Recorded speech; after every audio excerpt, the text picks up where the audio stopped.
नमस्कार दोस्तों, मैं हूं सौरभ शर्मा। आप देख रहे हैं न्यूज नेशन।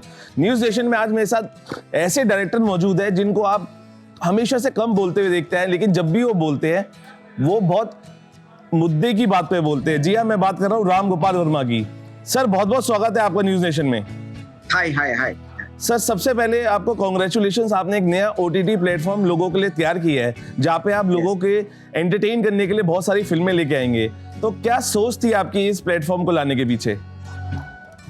देख, मुझे लगता है कि अगर इस टेक्नोलॉजी में अगर एक डायरेक्टर का उसकी अपनी सेंसिबिलिटी, उसकी अपनी सोच, उसकी अपनी जो भी टेस्ट है, वो बिना कोई लॉस इन ट्रांसलेशन में सीधा एक दर्शक के पास ले जा सकता है। सो ये मेरा प्राइमरी मोटिव था OTT चालू करने।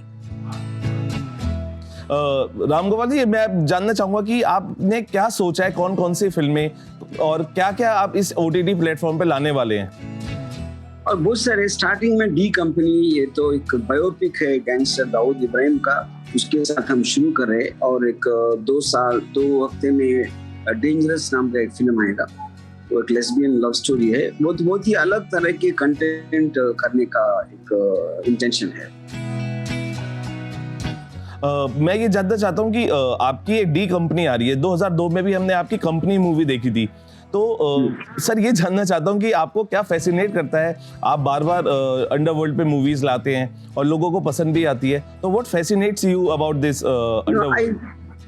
I'm always interested in extreme people, जो extreme situations में कुछ लोग अपने decisions लेते हैं और उसके बाद वो जो भी करते हैं। So I think I'm interested in human drama, and human drama का maximum effect जहाँ होता है एक crime dramas में होते हैं मेरे ख्याल से। That is the reason I keep making that. Sir, 2002 के बाद इतना लंबा गैप, और उसके बाद बीच में हालांकि आप बहुत सारी मूवी से एंटरटेन करते रहे हैं, बनाते आए हैं, लेकिन इतना लंबे गैप के बाद अब आपकी डी कंपनी आ रही है, तो आप कैसे देख रहे हैं खुद की फिल्मों? Because it's a long gap. हाँ, करेक्ट है, लेकिन इधर के मेन डिफरेंस है डी कंपनी और जो भी मैंने बनाया पहले कंपनी या सत्या, वो तो फिक्शनल स्टोरीज थे। Maybe some newspaper headlines I took and try to make a film. ये तो मैं बहुत रिसर्च किया हुआ डी कंपनी है। एक दाऊद इब्राहिम का जो डी गैंग थी एक डोंगरी में 1980 में, वहाँ से लेके ऑलमोस्ट 30 इयर्स का अंडरवर्ल्ड का जो भी उसका चरित्र है वो दिखाने का मेरा पॉइंट है। सर, ये जानना चाहता हूँ कि हमने जिस तरीके से ट्रेलर देखा है, 1980 और 80s की ये दाऊद ने जब एंट्री करी थी मुंबई में, उस वक्त की है कि किस तरीके से उनकी शुरुआत होती है, तो कितना रिसर्च आपको करना पड़ा? बिकॉज बहुत सारी चीज़ें उनके बारे में पता लगती नहीं है, और उस पर फिर जब जो चीज़ पता लगती नहीं है उस पर रिसर्च करना हो तो कितनी मुश्किल है। मैंने कुछ लोगों को ढूंढा है वो जो एक्चुअली काम किए थे डी कंपनी में, डी गैंग में डोंगरी में जब थे, और वो एक सोर्स था मेरा, और दूसरा एक सोर्स था कि उस वक्त के जो पुलिस ऑफिसर्स थे जो अभी रिटायर हो चुके हैं, और तीसरा सोर्स थे उसका जो भी डी कंपनी किए थे वो जेल काट के फिर बाहर निकले हैं, अब दूसरा बिजनेस में। लेकिन सब फर्स्ट हैंडर्स है, वो लोग जो दाऊद इब्राहिम को जानते थे पर्सनली। सो उनकी जो सोर्सेज से मैंने एक 2 साल की एक कोशिश के बाद मैंने निकाल लिया स्क्रिप्ट।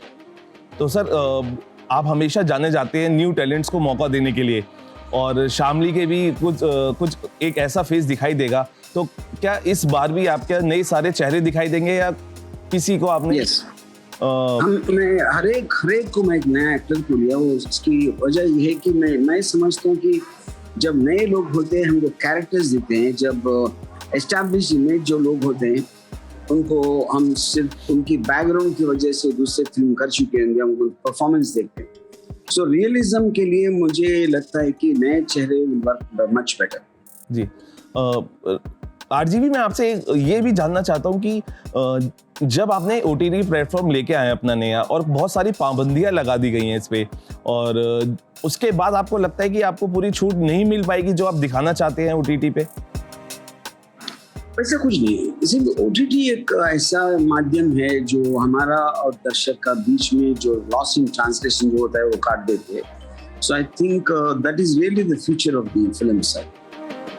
तो किस तरीके से, क्योंकि आप इसको मूवी को थिएटर्स पे भी रिलीज करने वाले थे मार्च में, लेकिन पेंडेमिक की वजह से हो नहीं पाई, तो आपको लगता है कि उसका कोई फर्क नहीं पड़ने वाला OTT पे आने के बाद? क्योंकि थिएटर्स में इसलिए कि थिएटर्स में मुझे लगता है कि that is a dying breed. I don't think अभी कोई बहुत ही बड़ी 100-200 करोड़ का फिल्म और नीचे स्पेक्टेकुलर स्पेशल इफेक्ट्स हो गए जैसे बाहुबली, आई थिंक उन जैसे फिल्मों के लिए, लेकिन ड्रामा कंटेंट और रियलिस्टिक जो स्टोरीज होते हैं, I feel that future is belongs to OTT. इसके अंदर अंडरवर्ल्ड का ऐसा कौन सा अंश हुआ पहला होगा जो आपने पहले नहीं दिखाया है और इसमें कुछ नया देखने को मिलेगा अंडरवर्ल्ड के बारे में? नहीं, आज तक कोई भी डायरेक्ट नाम लेके दाऊद इब्राहिम के ऊपर तो पिक नहीं बनाए, वो तो बिल्कुल नया होगा। दूसरा पॉइंट है कि दाऊद इब्राहिम सबसे ज्यादा पॉपुलर गैंगस्टर है इंडिया का, सो मुझे लगता है कि ये दोनों भी बहुत नए लगेंगे जब आप फिल्म देखते हैं। तो what people can expect you on your OTT अब आने वाले टाइम में? आरजीवी कौन से सरप्राइजेस लेके आएंगे अपने प्लेटफॉर्म पे?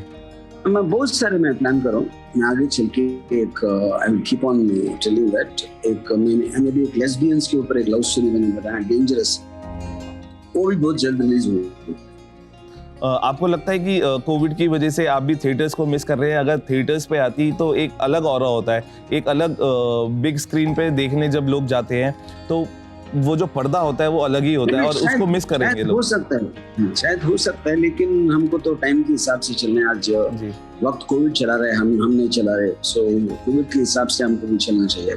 आरजीवी अपना कैसे टाइम स्पेंड कर रहे हैं पेंडेमिक में? As usual, I'm just making films, nothing else.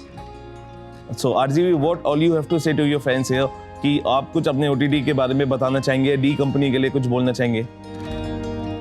I think D company एक बहुत ही अलग एक्सपीरियंस होगा, इसलिए कि एक छोटा सा स्ट्रीट गैंग जो इंटरनेशनल क्राइम सिंडिकेट बन गया, उसका ओरिजिन कैसा होगा वो पता लगाने के लिए मुझे लगता है कि बहुत सारे लोगों को इंटरेस्ट आना आएगा। और इसमें क्योंकि एक अंडरवर्ल्ड से बहुत एक नाम था जो अब हमारे बीच नहीं है, छोटा राजन, क्योंकि कुछ वक्त पहले उनका निधन हो गया था, तो उनका भी कुछ देखने को मिलेगा। अच्छा, वो मैंने सुना था, वो रूमर था ना, अभी हो गया अभी? जी। ओह अच्छा, मैं सुना नहीं, अभी मैं पहली बार सुन रहा हूँ। ओके। अरे मुझे लगता है कि यहाँ से अगर वो एक आयरनी का बात है, अगर एक आदमी जो इतना सारा दहशत फैलाया, इतना बड़ा गैंगस्टर था और उनको भी कोविड नहीं छोड़ा, ये तो एक बहुत ही आयरनिकल बात है। Correct. Thank you talking to us RGV, और आपने हमसे बात की, अपना टाइम निकाला, बहुत बहुत शुक्रिया आपका। Thank you. तो ये थे आरजीवी जिन्होंने बताया कि इनका एक नया प्लेटफॉर्म आ रहा है ओटीटी स्पार्क के नाम से, जिसमें ये तरह की अपनी जो पसंदीदा इनका जो एक ऑरा है और इनका जिस तरीके से इनका पसंदीदा सब्जेक्ट है अंडरवर्ल्ड, उसका ये तरह तरीके से टाइम टू टाइम ये अपनी वेब सीरीज लाते रहेंगे।